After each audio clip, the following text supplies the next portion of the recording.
Hi, everybody. Anaya, thank you for that beautiful introduction. I could not be prouder of everything you've done in your time with the Obama Foundation. And, of course, I couldn't be prouder of all of you in the graduating class of 2020, as well as the teachers and the coaches, and most of all, parents and family who guided you along the way. Now, graduating is a big achievement under any circumstances. Some of you have had to overcome serious obstacles along the way, whether it was an illness or a parent losing a job or living in a neighborhood where people too often count you out. Along with the usual challenges of growing up, all of you have had to deal with the added pressures of social media, reports of school shootings, and the specter of climate change.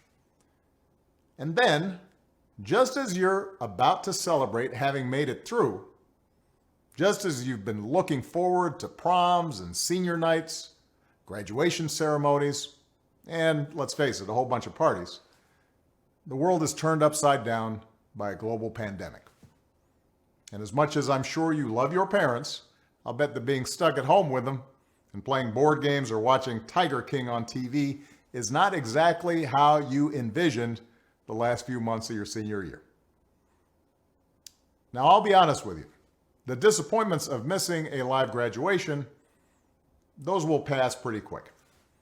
I don't remember much of my own high school graduation.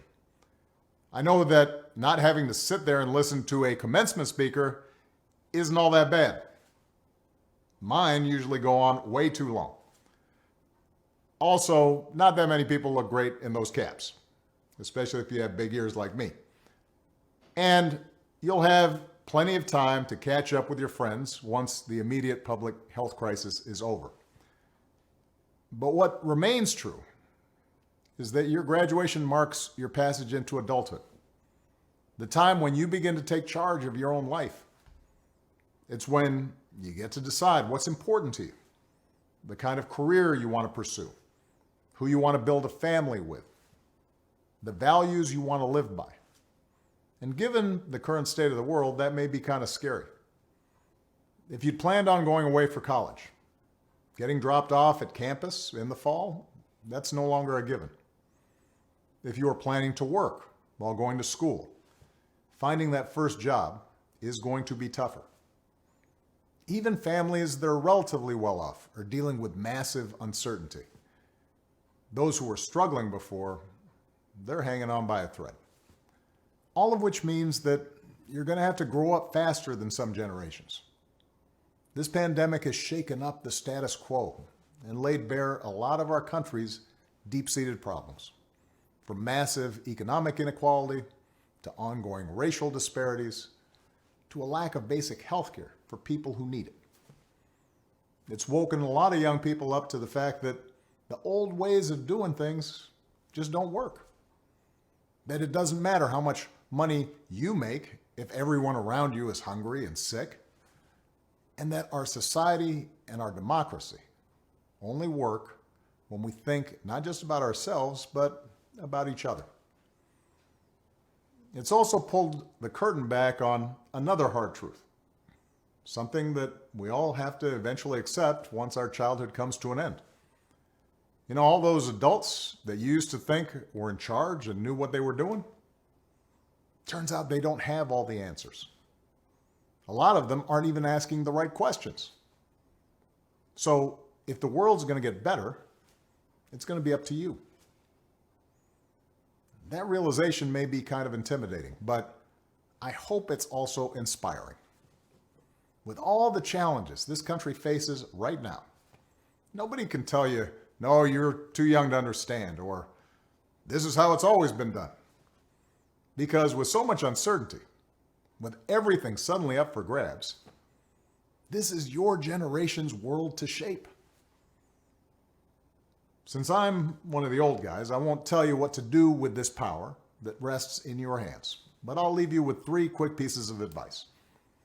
First, don't be afraid. America's gone through tough times before. Slavery, civil war, famine, disease, the Great Depression, and 9/11. And each time, we came out stronger. Usually because a new generation, young people like you, learn from past mistakes, and figured out how to make things better. Second, do what you think is right.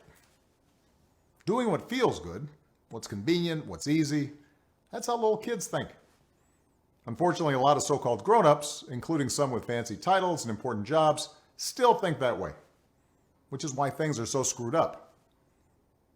I hope that instead you decide to ground yourself in values that last, like honesty, hard work, responsibility, fairness, generosity, respect for others. You won't get it right every time. You'll make mistakes, like we all do. But if you listen to the truth that's inside yourself, even when it's hard, even when it's inconvenient, people will notice. They'll gravitate towards you. And you'll be part of the solution instead of part of the problem. And finally, build a community. No one does big things by themselves.